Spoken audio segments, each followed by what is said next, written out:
recebemos o deputado federal Eduardo Bolsonaro, que gentilmente atende a equipe da Jovem Pan. Deputado, seja muito bem-vindo mais uma vez aqui à programação.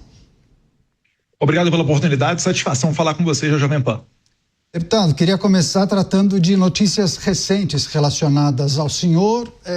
Como o senhor tem avaliado e recebido críticas dirigidas ao senhor e à sua atuação nos Estados Unidos, críticas de políticos que em algum momento estiveram com o senhor, ou pelo menos apoiaram o senhor. Caso de Mauro Mendes, governador de Mato Grosso, e também o governador de Minas. Romeu Zema, inclusive, disse que o senhor estaria colocando o seu interesse acima do interesse do país. Gostaríamos de escutá-lo, deputado. Normalmente é uma visão que não tem qualquer conexão com a realidade. Acho que até que por aquelas matérias que foram feitas da época do vazamento, em que a Polícia Federal do Alexandre de Moraes vazou as minhas conversas particulares com o meu pai, eu acredito que dali você já conseguiu extrair que o meu interesse não é salvar a pele do meu pai. Poderia ter feito muita coisa se o objetivo fosse apenas esse. Mas é justamente por não ser é que eu sigo aqui trabalhando, é sabendo que meu pai corre o risco de ir para um presídio comum, é que a gente continua aqui, mesmo deixando isso, não nos guiar e não nos fazer desesperar, a gente segue adiante e conseguimos até a aplicação, pela primeira vez na história do Brasil, da Lei Magnitsky contra Moraes, contra a sua esposa e 3 levas de visto, o que colocou pressão suficiente adiante para até que a anistia fosse pautada e aprovado o seu requerimento de urgência por 311 votos na Câmara dos Deputados. Muita coisa mudou. O Moraes deixou de derrubar perfil, vale lembrar, a Carmen Lúcia lá atrás, na época da eleição, inaugurou um momento em que ela disse que a censura iria apenas até o segundo turno tão somente, mas até hoje, vige esse poder todo do Alexandre de Moraes.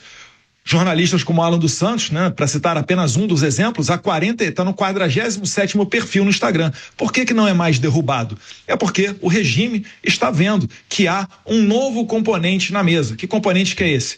Os Estados Unidos, Donald Trump e toda a pressão que vem liderada por ele aqui de fora. Então, na verdade, eu não sou o camisa 10 do Lula, eu sou um perseguido pelo Lula, não me confundo com ele.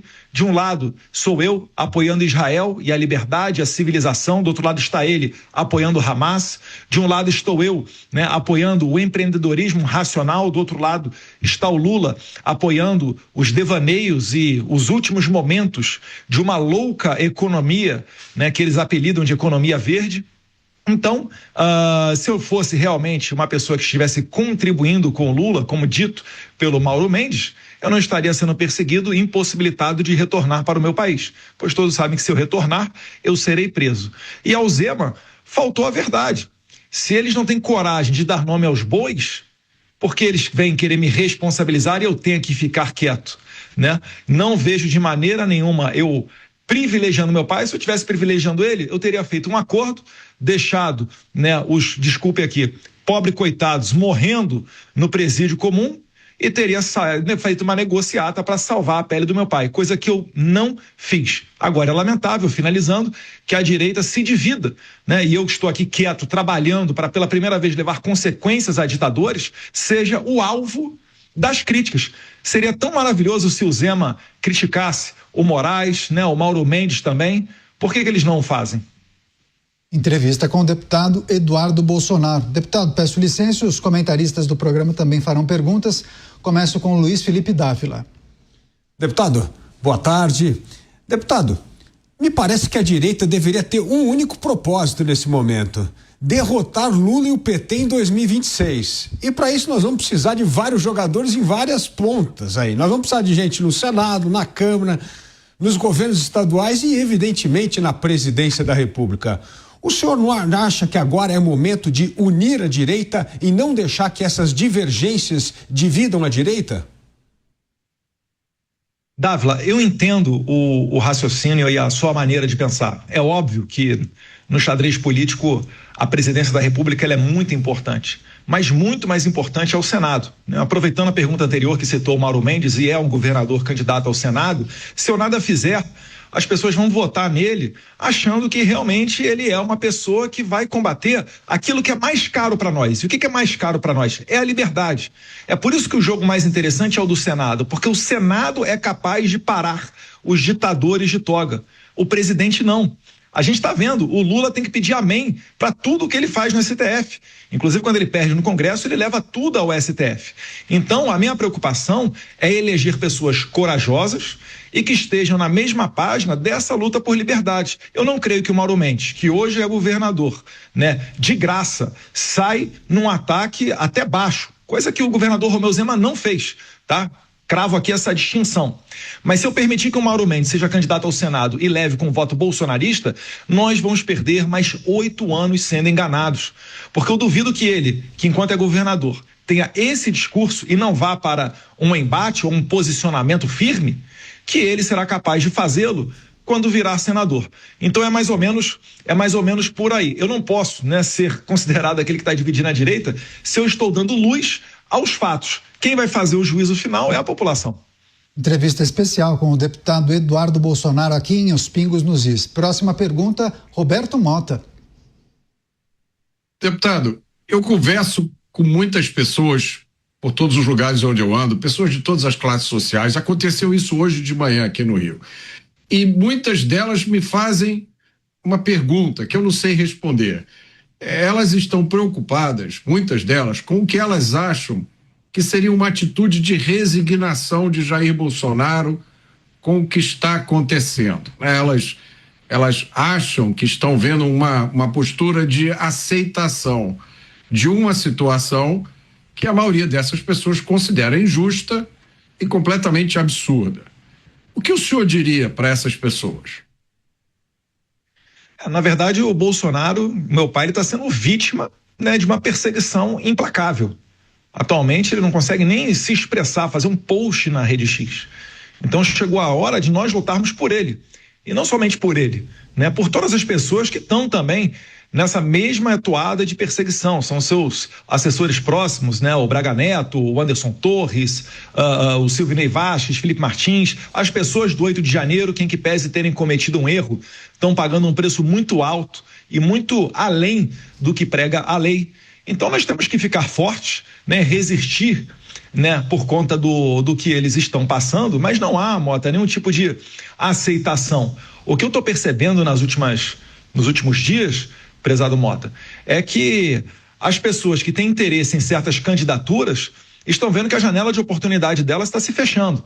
Quando o Bolsonaro for enviado a um presídio comum, vai acabar a possibilidade de barganha com isso, de enviá-lo ou não para, né, a Papuda. Porque a verdade eu imagino que agora muita gente esteja, né, falando para ele: olha, Bolsonaro, se você apoiar tal candidato, eu vou te dar uma vida boa aqui, ou eu vou fazer essa concessão aqui para você não ir para um presídio comum. E aí, nesse meio tempo todo, o que acontece? Eu que estava aqui na minha, né, até porque a gente está vendo shutdown aqui nos Estados Unidos, isso acaba por impedir diversas atividades nossas, mas eu estava aqui na minha, começa Mauro Mendes a falar, começa o Zema a falar, aí depois eu vejo um blog pequeno falando: Eduardo Bolsonaro será candidato à presidência independente da escolha do seu pai. Outros podcasts no mesmo sentido, ignorando absolutamente a condição de refém do Jair Bolsonaro, que já não tem mais, né, a sua vontade livre, ou se exercer a sua vontade da maneira que ele desejar, vai sofrer consequências. Então, esse é o momento que nós estamos vivendo. Por isso que está tendo tanto reboliço e tanta pressa na escolha de um candidato para o ano que vem, em que pese não ser determinante escolher esse candidato agora ou em março de 2026. Próxima pergunta, Cristiano Beraldo. Deputado, boa noite. A indicação da pré-candidatura do seu irmão a senador em Santa Catarina acabou causando uma série de reações de políticos que devem uma vida na política à popularidade e ao apoio que receberam do seu pai, do senhor e de membros da família Bolsonaro. Como é que o senhor avalia a reação de Ana Campanholo, Nicolas Ferreira? pode ser considerado uma traição ou é simplesmente uma ingratidão pelo apoio recebido? Quem citaria a Campagnolo ou o Nicolas? O que ocorre é que é o seguinte: o Carlos ele é de outro estado, e isso a gente sabe que vai encontrar certa resistência em Santa Catarina, né? Agora, o grande problema é quando pessoas dentro do nosso partido não seguem essa diretriz. Eu repetidamente tenho colocado um vídeo do presidente Jair Bolsonaro num podcast, onde ele fala, no momento que ele ainda estava livre, podendo falar, onde ele fala que o candidato para Santa Catarina é o Carlos Bolsonaro. E aí pessoas tentam desqualificar. Disso a gente já está acostumado. O problema é quando vem de dentro do partido. O partido tem que ser compreendido como um time de futebol. Não pode, né, o treinador trabalhar ali para te escalar, te tirar do banco de reservas, te colocar com a camisa do time dentro de campo, e depois, mais para frente, ele substitui um atacante e você começa a reclamar do treinador. Isso daí não demonstra organização, isso aí não demonstra hierarquia. Esse é que foi o grande problema, falando especificamente aqui da deputada Campagnolo. Mas a gente tem trabalhado para resolver isso daí internamente, para fazer uma redução desse ruído. Eu gostaria só aqui de destacar, né, que o Carlos Bolsonaro não é uma pessoa que o Jair Bolsonaro quer enfiar em Santa Catarina. É o cara que há mais tempo acompanha o Jair Bolsonaro. Ele está há 25 anos na estrada política. Muita gente não estava ainda nas fraldas ainda quando o Carlos Bolsonaro, com 17 anos, estava sendo eleito vereador lá pelo Rio de Janeiro. Então, tentar desqualificá-lo apenas porque ele não é do Estado é uma ignorância política. Se você for ver, o Jair Bolsonaro é de São Paulo, né? Foi registrado em Campinas, fez carreira política no Rio de Janeiro.